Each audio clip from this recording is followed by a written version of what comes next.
సభ్యులు అందరూ కూడా ఈ రెన్యూవబుల్ ఎనర్జీ మీద బాగా ఇంట్రెస్ట్ చూపిస్తూ ఉన్నారు. చాలా సంతోషం రాష్ట్ర అవసరాల దృష్ట్యా. అట్లాగే కవిత గారు మాట్లాడుతూ మేము అద్భుతమైనటువంటి రెన్యూవబుల్ ఎనర్జీ పాలసీ తీసుకొచ్చామని చెప్పారు. నాకున్న సమాచారం మేరకు మాత్రం అధ్యక్ష 2020 వరకు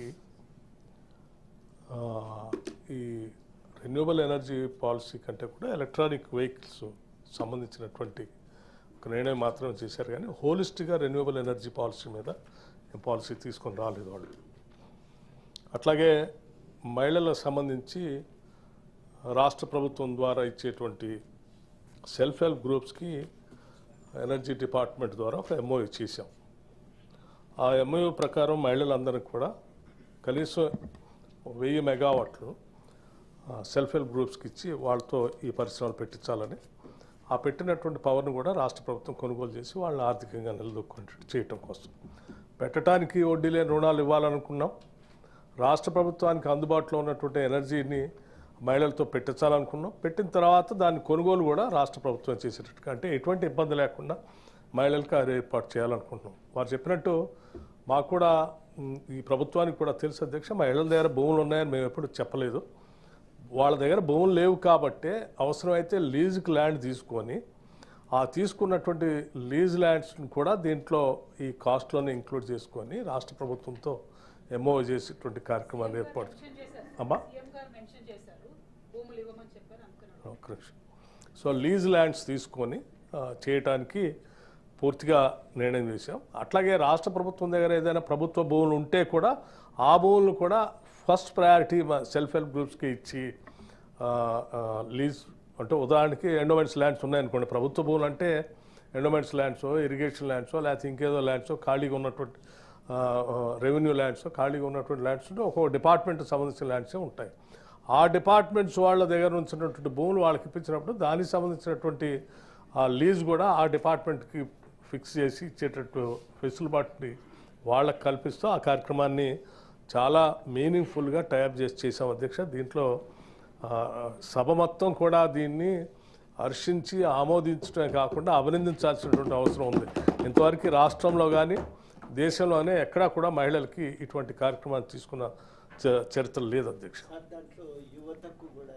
అట్లాగే యువతకు కూడా ముందుకొచ్చి యువతకు అందరికి కూడా అన్ఎంప్లాయిడ్ యూత్ ఎవరు ముందుకొచ్చి మేము ఇటువంటి పాయింట్స్ పెట్టుకుంటామని అంటే కూడా వాళ్ళని ప్రోత్సహించడానికి ఈ ప్రభుత్వం సిద్ధంగా ఉంది అధ్యక్ష. We want to encourage self employment scheme కింద ఈరోజు బహుశా అనుకుంటున్నాను నేను, రాష్ట్ర ముఖ్యమంత్రి గారు ఒక ప్రకటన కూడా చేయబోతా ఉన్నారు కూడా యూత్కి సంబంధించి. అందులో దీన్ని కూడా ప్రకటిస్తారు. యువత కోసం ఈ రాష్ట్ర ప్రభుత్వం చాలా లోతుగా ఆలోచన చేస్తూ ఉంది. వాళ్ళందరికీ ఉద్యోగ అవకాశాలు కల్పించడమే కాకుండా ప్రభుత్వ పరంగా, ఒకవేళ ప్రభుత్వ పరంగా ఉద్యోగ అవకాశాలు రాకపోతే రాష్ట్ర ప్రభుత్వం బ్యాంకింగ్ వ్యవస్థతో మాట్లాడి సెల్ఫ్ ఎంప్లాయ్మెంట్ ద్వారా వాళ్ళు కాళ్ళ మీద వాళ్ళు నిలబడటం కోసం ఏ కార్యక్రమాలు చేస్తే బాగుంటుంది అనేది కూడా లోతుగా అధ్యయనం చేసి వాళ్ళకి కావాల్సిన టైప్ కూడా చేపించే కార్యక్రమాన్ని రాష్ట్ర ప్రభుత్వం చేపడుతుంది అధ్యక్ష. అందులో భాగంగా రెన్యూవబుల్ ఎనర్జీలో కూడా వాళ్ళకి లాభదాయకంగా ఉన్నటువంటి అంశాలు, లేకపోతే వ్యాపారంగా 4 రూపాయలు సంపాదించుకోవడానికి అవకాశం ఉన్న ప్రతిదాన్ని కూడా యువతకి ప్రయారిటీ ఇస్తాం అధ్యక్ష. అట్లాగే ఈ సోలార్ ఎనర్జీకి సంబంధించి నాట్ ఓన్లీ ఈ రాష్ట్రంలోనే కాదు అధ్యక్ష, దేశంలో కూడా ఎక్కడెక్కడ అందుబాటులో ఉంటే దాన్ని కూడా రాష్ట్ర ప్రభుత్వం అందిపుచ్చుకోవాలన్నటువంటి ఆలోచనతో ఈ మధ్య రాజస్థాన్ గవర్నమెంట్తో కూడా సింగరేణి కాలరీస్ ద్వారా ఒక ఎంఓయూ కూడా చేసుకొని రావటం జరిగింది అధ్యక్ష. సోలార్ పవర్కి సంబంధించి అక్కడ సోలార్ పార్కులు వాళ్ళు తయారు చేస్తూ ఉన్నారు. దాంట్లో ఉత్పత్తి చేసేటువంటి పవర్ని ఐదర్ వాళ్ళైనా పీపీ చేసి వాళ్ళు కొనుగోలు చేయటం, లేకపోతే మనకు అవసరం ఉంటే మనం తెచ్చుకుంటాం. రెండు మన మీద ఏ భారం లేకుండా ఎంఓఐ చేసేటువంటి కార్యక్రమాన్ని చేసి వచ్చాం అధ్యక్ష. అట్లాగే మిగతా అంశాలు మిత్రులు ఈవీ వెహికల్స్ గురించి ఏమైనా ప్రోత్సాహాలు ఉన్నాయని అడుగుతూ ఉన్నారు. తప్పనిసరిగా ఈవీ వెహికల్స్కి సంబంధించి రాష్ట్ర ప్రభుత్వం ఇప్పటికే ఒక నిర్ణయం తీసుకుని ట్యాక్స్ ఫ్రీ రిజిస్ట్రేషన్ అప్పుడు కూడా చేస్తూ ఉన్నారు. ఇది పెద్ద ఎత్తున ఉపయోగపడుతుంది. ఈరోజు ఎలక్ట్రిక్ వెహికల్స్ మిగతా వెహికల్స్ కంటే ఎక్కువ సేల్ కావడానికి కూడా ఇది ప్రధాన కారణంగా మారుతూ ఉంది అధ్యక్ష.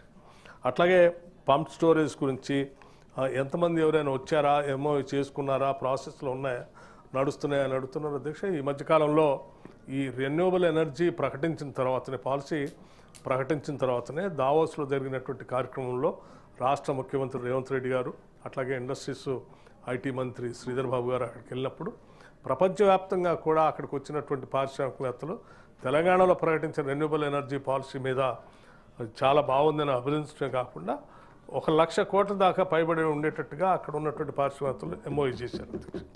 ఈ ఎంఓయూ చేసినటువంటి వాళ్ళు ఇప్పుడు ఫీల్డ్ మీదకి వెళ్ళి స్టడీ చేసుకుంటున్నారు పంప్ స్టోరేజ్ సంబంధించి.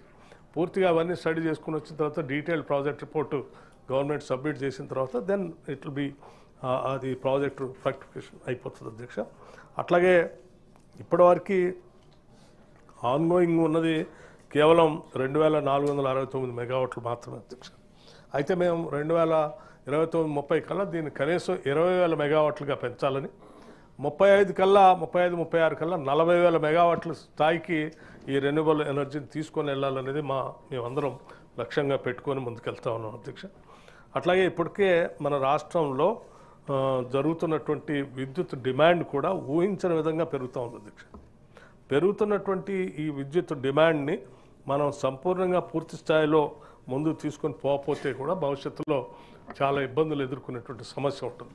కేవలం థర్మల్ పవర్ ప్రాజెక్టుకి సంబంధించినటువంటి పవరే కాకుండా ఈ సోలారు, పంప్ స్టోరేజు, హైడిల్లు, లేకపోతే విండ్ పవరు, ఏది అందుబాటులో, ఈవెన్ హైడ్రోజన్, ఇప్పుడు మనోడు చెప్పిన సిఎన్జి, వీటన్నిటిని కూడా సాధ్యమైనంత వరకు అందుబాటులో తీసుకొని వచ్చి రాష్ట్రానికి తక్కువ ధరతో క్లీన్ అండ్ గ్రీన్ ఎనర్జీ ఇవ్వాలని, అట్లాగే క్లీన్ అండ్ గ్రీన్ ఎనర్జీ ఉండటం వల్లనే మల్టీనేషనల్ కంపెనీకి సంబంధించిన కొన్ని కంపెనీలు ప్రొడక్షన్ సంబంధించి ఇక్కడ పెట్టుకోవడానికి కూడా వాళ్ళకి ఏదో టార్గెట్ ఉంది ప్రపంచవ్యాప్తంగా. ఈ పొల్యూషన్ ఫ్రీగా ఉండేటువంటి పరిస్థితిని ఎంకరేజ్ చేయడం కోసం ఈ కార్పొరేట్ సంస్థలపైన కొన్ని టార్గెట్స్ పెట్టారు. ఆ percentage of clean green energy వాళ్ళకి అందిస్తేనే వాళ్ళకి అటువంటి వెసులుబాటు వస్తుంది. కాబట్టి దానికోసం కూడా ఆ కార్పొరేట్ సంస్థలు కూడా ఎదురు చూస్తున్నాయి.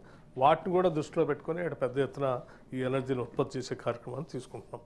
అట్లాగే మిత్రుడు మహేష్ కుమార్ గౌడ్ గారు చెప్పినట్టు ఆయన కొనుగోలు చేయడానికి పోతే ఎస్ డెఫినెట్గా నగరంలో తిరగడానికి కాదు, లాంగ్ డిస్టెన్స్ ప్రయాణం చేయడానికి పనికొచ్చే విధంగా కూడా హైవేస్లో మేము ఎవరైనా ముందుకు వస్తే పెద్ద ఎత్తున అన్ఎంప్లాయిడ్ యూత్ కానీ మిగతా వాళ్ళు కానీ ముందుకు వస్తే రాష్ట్ర ప్రభుత్వం నుంచి అన్ని క్లియరెన్సెస్ ఇప్పించి ఈ ఛార్జింగ్ స్టేషన్స్ పెట్టించడానికి కూడా పెద్ద ఎత్తున ప్లాన్ చేస్తూ ఉన్నాం. తద్వారా భవిష్యత్తులో ఇంకా పెద్ద ఎత్తున రహదారులు ఏమంటే ఈ ఛార్జింగ్ స్టేషన్స్ కూడా వస్తాయి అధ్యక్ష.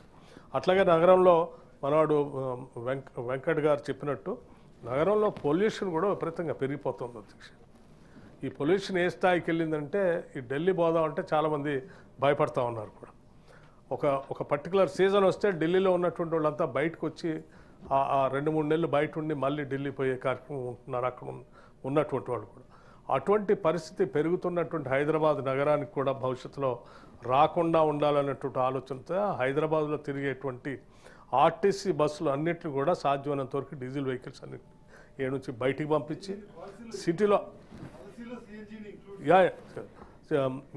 సిటీలో బ్యాటరీ బేస్డ్ బస్సులు ఎక్కువగా తిరగటం కోసం అనుకూలమైన పరిస్థితులు కల్పించడమే కాకుండా సిటీలో ఆటోలు